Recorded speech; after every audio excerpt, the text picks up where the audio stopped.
नमस्कार, जय हिंद। आज आप सीखने वाले हैं प्रेजेंट कंटिन्यूअस टेंस को। प्रेजेंट कंटिन्यूअस टेंस को हम प्रेजेंट इम्परफेक्ट और प्रेजेंट प्रोग्रेसिव के नाम से भी जानते हैं। हिंदी में इसको हम सतत, निरंतर या लगातार या अपूर्ण वर्तमान काल कहते हैं। तो इस टेंस के अंतर्गत किसी कार्य या घटना के इंस्टेंटली यानी कि हाल ही में जारी रहने का बोध होता है। यानी कोई कार्य है या कोई घटना है जो कि हाल ही में यानी वर्तमान में ही वो घटित हो और वो जारी रही हो, या कह सकते हैं हम ऐसी कार्य या घटना जो कि वन टाइम हुई हो यानी रेगुलर नहीं हो रही हो। चूँकि आपको पहले भी बताया जा चुका है और आप ये जान चुके हैं कि वर्तमान में यदि कोई कार्य रेगुलर हो रहा है तो हम उसे प्रेजेंट इंडेफिनिट या प्रेजेंट सिंपल में ही लिखते हैं, और यदि कोई कार्य वर्तमान में क्षणिक रूप से या वन टाइम हो रहा है या कहें कि वो टेम्परेरी हो रहा है तो उसे हम प्रेजेंट कंटिन्यूअस टेंस में व्यक्त करते हैं। तो यहाँ पर आपको मैं इसका अंतर स्पष्ट करने की कोशिश करता हूँ। तो ये वन टाइम और ये रेगुलर। तो वन टाइम के अंतर्गत हम प्रेजेंट कंटिन्यूअस को ही रखेंगे और रेगुलर के अंतर्गत हम प्रेजेंट इंडेफिनिट को रखते हैं।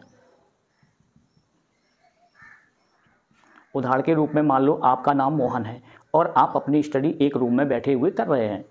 अब किसी ने पूछ दिया, बाहर से आपका कोई मित्र आया, उसने आपकी माँ से पूछा कि मोहन क्या कर रहा है, तो माँ आंसर देगी कि मोहन पढ़ रहा है।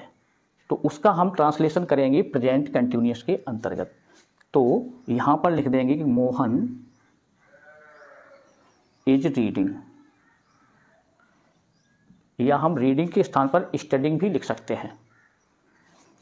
अब यहीं पर यदि मान लो आपका नाम मोहन है और आप अपनी माँ के पास में या पिता के पास में खड़े हुए हैं। अब कोई व्यक्ति बाहर से आया और उसने पूछा कि आपका बालक क्या करता है, ये मोहन क्या करता है, तो जवाब में आपके फादर्स या मदर्स देंगे कि यह अभी पढ़ रहा है। तो इसका आशय होगा कि ये पढ़ाई का काम करता है। तो उसको हम कहेंगे यानी परमानेंट काम के अंतर्गत, यानी वो रेगुलर वर्क में हो गया कि ये तो है नहीं कि स्कूल उसने छोड़ दिया, घर पे बैठ गया, यानी कि वो निरंतर पढ़ाई के काम में लगा हुआ है, यानी पढ़ने का काम करता है। कि स्टूडेंट है, भाव ये है कि वो स्टूडेंट है, या वो आंसर दे सकते हैं कि ही इज स्टूडेंट। तो उसका ट्रांसलेशन हम रेगुलर के रूप में करेंगे ही रीड्स। अब इसी प्रकार से मान लो आपके दोस्त ने पूछा कि मोहन क्या कर रहा है, तो आपके भाई ने या घर के किसी भी सदस्य ने आंसर दे दिया कि वह खेल रहा है, यानी अभी अभी बाहर गया है और वह खेल रहा है। तो ये हमारा क्षणिक कार्य हुआ जो कि जारी कार्य है, यानी वर्तमान समय में इंस्टेंटली टाइम में वो कार्य जारी है कर्ता के द्वारा, अर्थात मोहन के द्वारा। तो इसको हम वन टाइम वर्क कहेंगे। तो इसका ट्रांसलेशन कर देंगे कि वह खेल रहा है, तो ही इज प्लेइंग।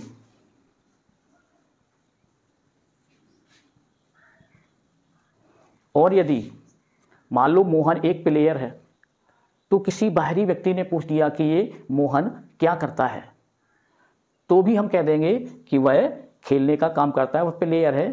तो उसको हम रेगुलर के रूप में प्रेजेंट इंडेफिनिट में लिखेंगे, तो लिख देंगे ही प्लेज। तो यहाँ आशय हो जाएगा कि वह सदैव खेला करता है, यानी कि खेलने का कार्य करता है एक प्लेयर के रूप में। अब इसी प्रकार से मान लो कहा जाए कि मैं नोकिया में कार्य कर रहा हूँ, तो मैं नोकिया में कार्य कर रहा हूँ, यानी नोकिया एक कंपनी है उसमें कार्य कर रहा हूँ। तो यहाँ हम दोनों प्रकार से बना सकते हैं, I am working in Nokia. और इसी सेंटेंस को यदि हम इंडेफिनिट के रूप में लिखना चाहें तो यहाँ लिख देंगे आई वर्क इन नोकिया।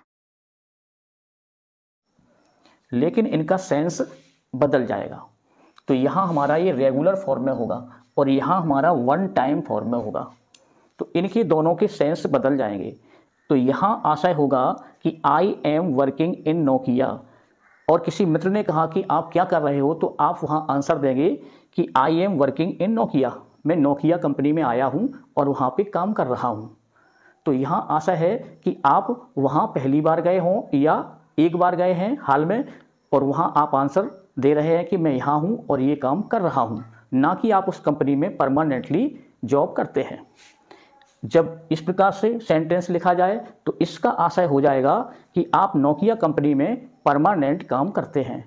तो किसी ने पूछा आप क्या करते हैं, तो आप बताएंगे आई वर्क इन नोकिया, यानी मैं नोकिया में काम करता हूँ या जॉब करता हूँ, अर्थात नौकरी करता हूँ। तो यहाँ वर्क के स्थान पर हम जॉब भी लिख सकते हैं।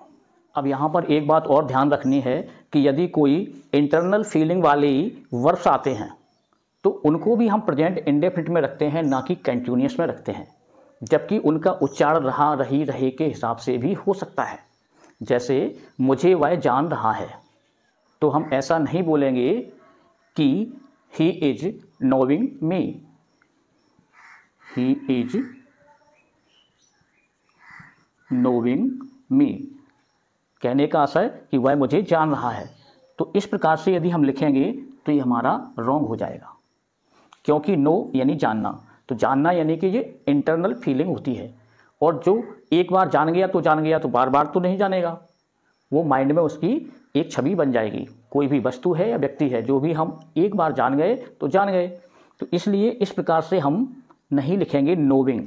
तो जो भी इंटरनल फीलिंग वाले वर्ड्स होते हैं, जैसे नो है, लव है, फील है, सी है, हैप्पी है, सैड है, तो हैप्पी को हम हैप्पिंग नहीं कहेंगे, नोविंग नहीं कहेंगे, फीलिंग नहीं कहेंगे। तो इसका सही सेंटेंस हमारा बनेगा ही नोज मी, यानी वह मुझे जान रहा है या जानता है। तो भले ही रहा रही रहे से हिंदी वाक्य का उच्चारण होता हो, लेकिन हम उसका ट्रांसलेशन इस प्रकार से ही करेंगे। तो फीलिंग वाले जितने भी वर्ड्स मिलें उनको हम अधिकतर प्रेजेंट इंडेफिनिट के अनुसार ही बनाते हैं। अब जैसे कहा जाए कि मैं उसे देख रहा हूँ, अब देखना तो पहली बार में ही देख लिया, अब बार बार तो नहीं देखेंगे हम, तो इसको आई एम सीइंग नहीं बोलेंगे, तो इसको बोल देंगे सीधे आई सी, यानी मैं देख रहा हूँ या मैं उसको जान रहा हूँ या मैं समझ रहा हूँ। तो आई एम सीइंग नहीं होगा, आई एम सीइंग इस प्रकार से हम नहीं लिखेंगे, इसको लिखेंगे आई सी। अब कई सेंटेंस बोलचाल में ऐसे मिलते हैं जिनसे हमको लगता है कि ये प्रेजेंट परफेक्ट टेंस का सेंटेंस है या पास्ट इंडेफिनिट टेंस का सेंटेंस है। जैसे कि वह बाहर खड़ा है, तो इससे आभास हो रहा है कि ये प्रेजेंट परफेक्ट टेंस का सेंटेंस होगा, लेकिन वह बाहर खड़ा है। अब ऐसा तो बोल नहीं सकते कि वह बाहर खड़ा हो रहा है, यानी कि बैठ रहा है, खड़ा हो रहा है, बैठ रहा है, खड़ा हो रहा है, तो ऐसा तो होता नहीं है। तो कहने का आशय वह बाहर खड़ा है, यानी कि कंटिन्यूअस है उसका कार्य, वन टाइम के लिए उसका कार्य कंटिन्यूअस है, यानी जारी है। तो उसको हम कहेंगे ही इज स्टैंडिंग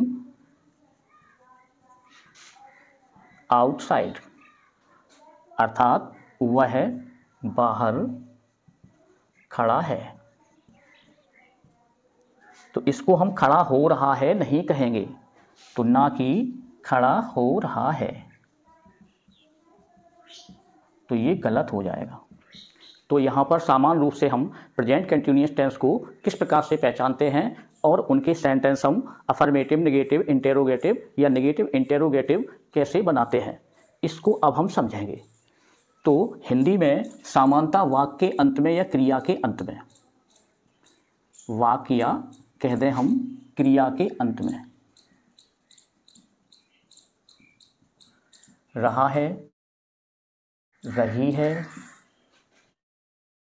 रहे हैं इत्यादि होता है। तो ये हमारी पहचान होती है, और इसकी हेल्पिंग वर्ब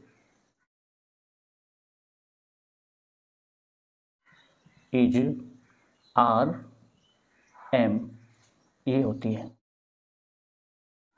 और मेन वर्ब का फॉर्म होता है, यानी फॉर्म ऑफ मेन वर्ब।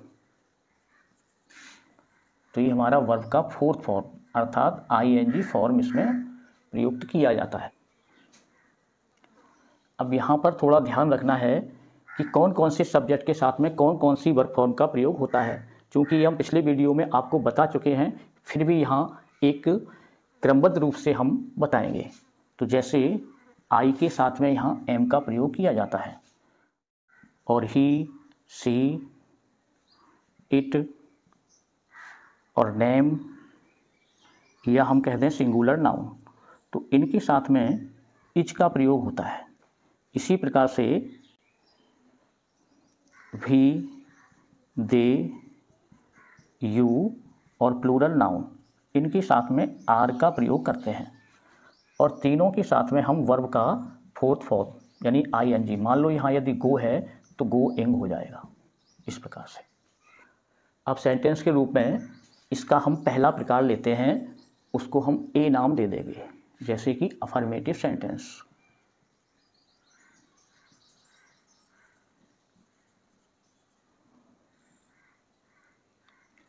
यानी कि सकारात्मक या साधारण वाक्य।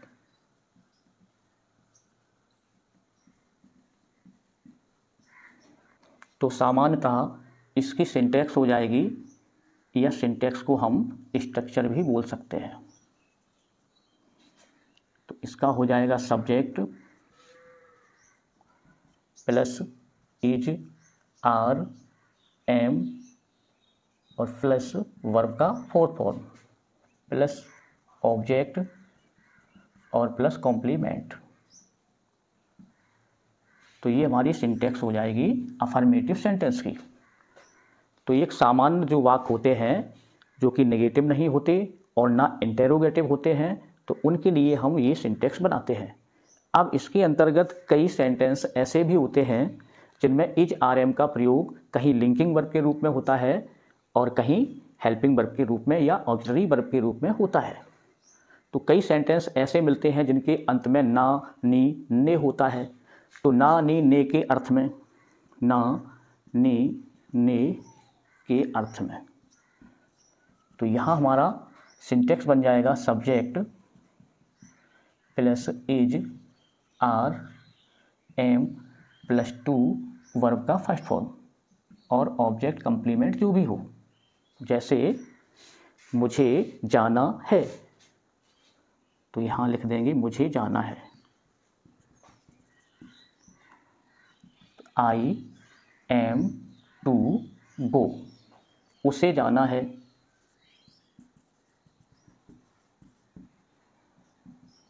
तो ही इज टू गो।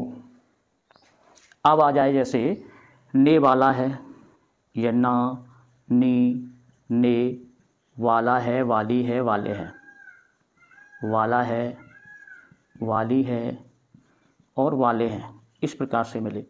तो इसकी सिंटैक्स बन जाएगी subject plus going to plus verb का फर्स्ट फॉर्म ऑब्जेक्ट कंप्लीमेंट। तो इस प्रकार से भी हमें सेंटेंस मिलेंगे। तो इसकी सिंटैक्स बनाएंगे subject plus is, are, am और plus going to plus verb का फर्स्ट फॉर्म ऑब्जेक्ट और complement.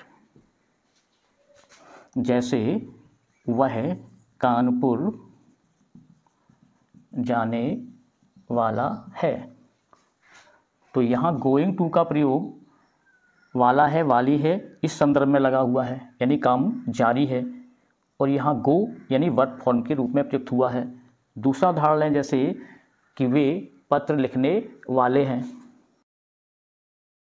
They are going to write a letter. अब एक सेंटेंस हमारा और इज, आर, एम के साथ में प्रयुक्त होगा। जैसे आपको हिंदी वाक्यों में मिले वा रहा है, वा रही है या वे रहे हैं, अर्थात किसी के द्वारा कार्य करवाया जाए, कार्य करवाया जा रहा हो। तो ऐसे वाक्यों में subject plus is, are, am और प्लस, अब यहाँ वर्ब का फॉर्म नहीं लेंगे, तो यहाँ पर हम गेटिंग या मेकिंग इन दो शब्दों का प्रयोग करते हैं जब कोई कार्य किसी के द्वारा जोर डालकर करवाया जाए। तो यहाँ ध्यान रहे, गेटिंग का जब भी प्रयोग करेंगे तो उसके तुरंत बाद ऑब्जेक्ट होगा और वर्ब का थर्ड फॉर्म लगता है। तो यहाँ लिखेंगे गेटिंग प्लस वर्ब का थर्ड फॉर्म, लेकिन गेटिंग के तुरंत बाद ऑब्जेक्ट होगा यहाँ, और प्लस वर्ब का थर्ड फॉर्म और फिर ऑब्जेक्ट। और इसी प्रकार से यहाँ पर हो जाएगा मेकिंग, और यहाँ ऑब्जेक्ट और ये वर्ब का फर्स्ट फॉर्म मेकिंग के साथ में लगेगा और फिर ऑब्जेक्ट होगा। इस प्रकार से हमारे ये सेंटेंस बनाए जाएंगे। इसको हम यहाँ पर स्वच्छ रूप में लिख सकते हैं, जैसे वह तुमसे पत्र लिखवा रहा है। तो इसे हम गेटिंग और मेकिंग का प्रयोग करके दोनों फॉर्म में बना सकते हैं। तो जैसे he is getting you written a letter, या हम इसको लिख सकते हैं he is making you write a letter, यानी वह तुमसे पत्र लिखवा रहा है। तो इस प्रकार से बना सकते हैं या हम इस प्रकार से। बस ध्यान देना होगा कि यदि गेटिंग का प्रयोग करेंगे तो वर्ब का थर्ड फॉर्म होगा और मेकिंग का प्रयोग करेंगे तो वर्ब का फर्स्ट फॉर्म प्रयुक्त होगा। सेंस इनका निकलेगा वा रहा है, इस तरह से। अब हम अफर्मेटिव की जो पहली सिंटेक्स थी नॉर्मल, जो प्रायः मिलती है हमको, उसके अनुसार कुछ उदाहरणों को सब्जेक्ट के अनुसार हम लेके चलेंगे। जैसे यहाँ पर सिंटेक्स लिखेंगे, subject plus is are am plus verb का फोर्थ प्लस ऑब्जेक्ट और प्लस कंप्लीमेंट।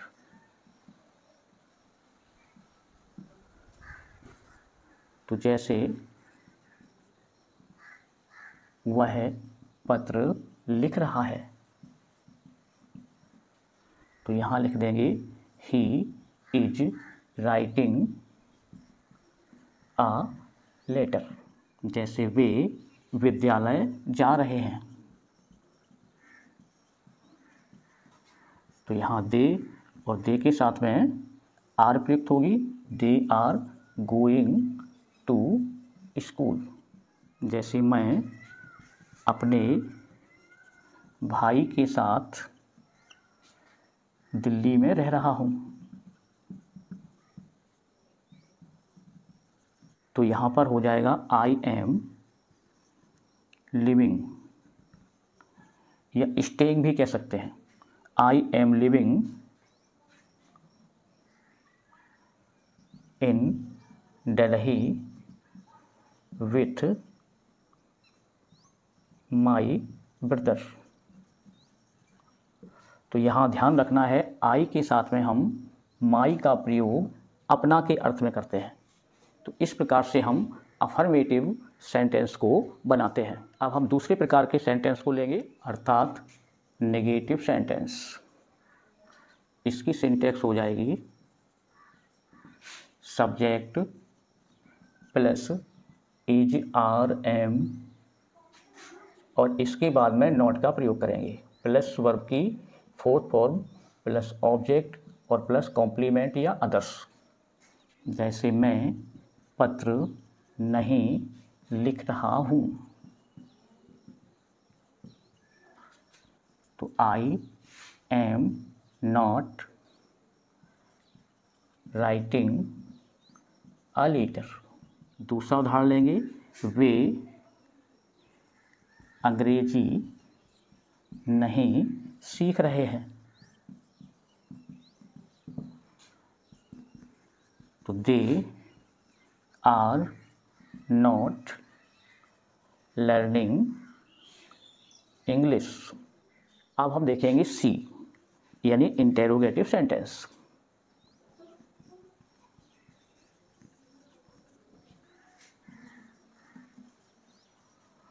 तो इनको बोलेंगे प्रश्नवाचक वाक्य।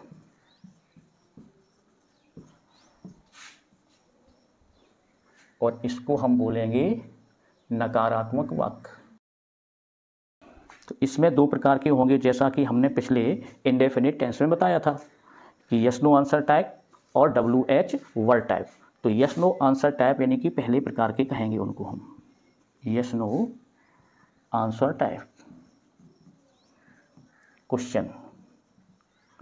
तो इसकी सिंटेक्स बनेगी हेल्पिंग वर्ब यानी इज आर एम,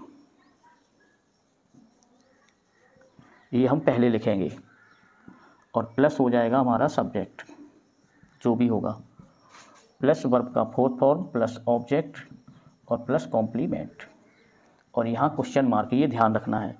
तो ये हमारी सिंटेक्स बनेगी yes no answer type question की, यानी इंटेरोगेटिव सेंटेंस की। जैसे क्या तुम पत्र लिख रहे हो? तो यहाँ पर ध्यान रखना है कि सब्जेक्ट के अनुसार हमको हेल्पिंग वर्ब का प्रयोग करना है। तो यू के साथ में हेल्पिंग वर्ब यहाँ आर प्रयुक्त होगी। तो are you writing a letter.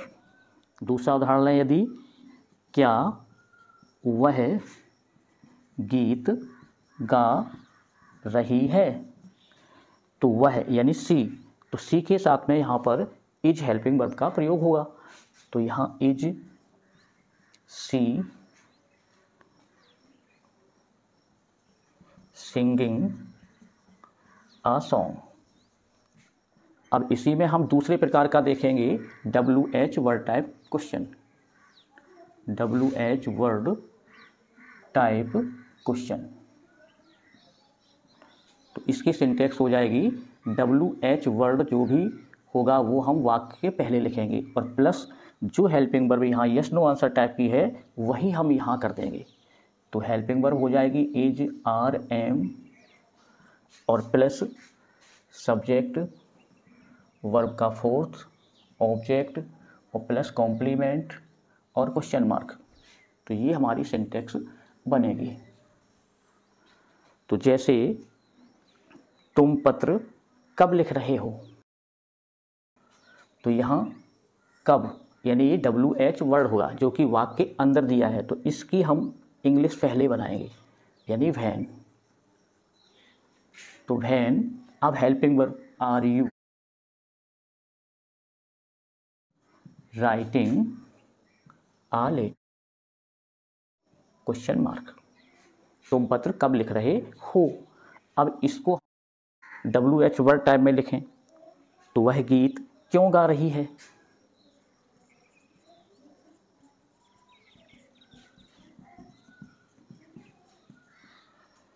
तो क्यों ये WH वर्ड हो जाएगा, तो इसकी अंग्रेजी हम पहले बनाएंगे वाई।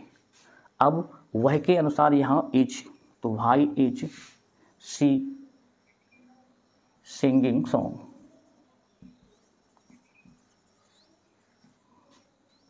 आ सॉन्ग। अब हम देखेंगे इसमें डी प्रकार के, अर्थात नेगेटिव इंटेरोगेटिव सेंटेंस। तो इनको हिंदी में बोलते हैं नकारात्मक प्रश्नवाचक। तो ये भी दो प्रकार के होंगे। तो पहले होंगे यस नो आंसर टाइप। अब जो हमने इंटेरोगेटिव में बनाए थे यस नो आंसर टाइप और WH वर्ड टाइप, तो यहाँ पर सेम होंगे, केवल नेगेटिव के लिए नॉट प्रयुक्त हो जाएगा, और नॉट को हमें कहाँ लगाना है ये विशेष ध्यान रखना है, अर्थात सब्जेक्ट के बाद हम नॉट का प्रयोग यहाँ कर देंगे। तो हमारा ये नेगेटिव इंटेरोगेटिव सेंटेंस बन जाएगा। तो जैसे यहाँ हो जाएगा इज आर एम और प्लस सब्जेक्ट और प्लस नॉट और प्लस वर्ब का फोर्थ प्लस ऑब्जेक्ट और प्लस कॉम्प्लीमेंट।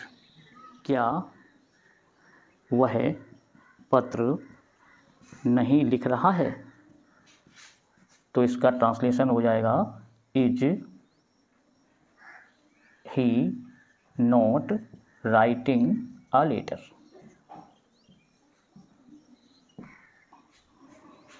और दूसरा प्रकार का यदि हम बनाएं WH word type, WH word type question,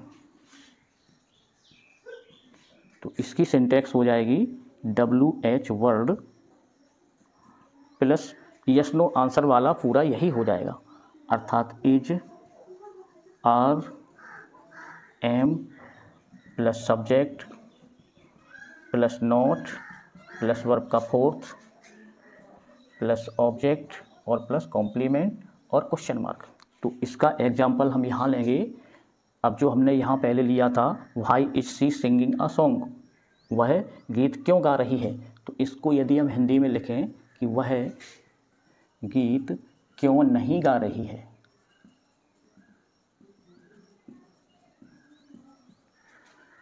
तो यहाँ पर हो जाएगा व्हाई इज शी और सब्जेक्ट के बाद नॉट लगा देंगे और सब जो की तो लिख देंगे, नॉट सिंगिंग सॉन्ग। तो इस प्रकार से हम प्रेजेंट कंटिन्यूअस टेंस के सेंटेंस की रचनाएं करते हैं। उम्मीद है आपको प्रेजेंट कंटिन्यूअस टेंस समझ में आया होगा।